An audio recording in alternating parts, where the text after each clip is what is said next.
October 2021. A hacker sits in front of a screen. They're not breaking down doors. They're not guessing passwords. They're doing something far more elegant. They're reading the code of a cryptocurrency exchange called Cream Finance. And buried in that code, in the logic that governs how money moves, they spot it. A flaw, a tiny gap in the rules. The kind of mistake that whispers, you could take everything. So they do. They write a smart contract, 50 lines, maybe less. It's simple, really.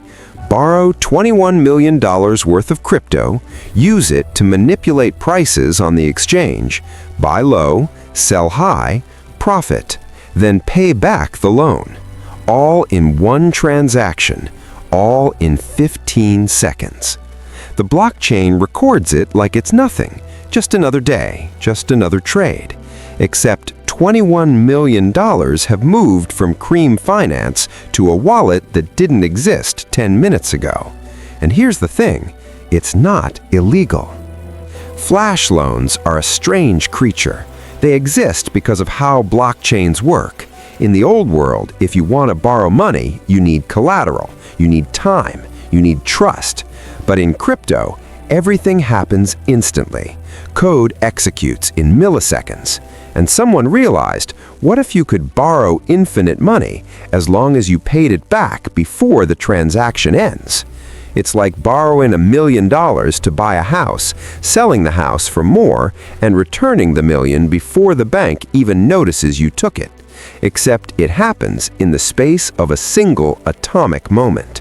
It was designed for arbitrage, for good actors to balance markets, to keep prices fair. But code doesn't care about intentions. The Cream Finance hacker saw the loophole and walked through it. They borrowed funds that didn't belong to them, manipulated the market in ways the system allowed, and walked away legally richer. Because in the eyes of the blockchain, every rule was followed. The loan was repaid, the contract executed, nothing broke, except trust. Cream Finance lost $21 million that day, and they couldn't do anything about it. There's no customer service desk in decentralized finance, no regulator to call, no court that understands what happened. The hacker returned some of the funds weeks later, not all of it, just enough to make a point.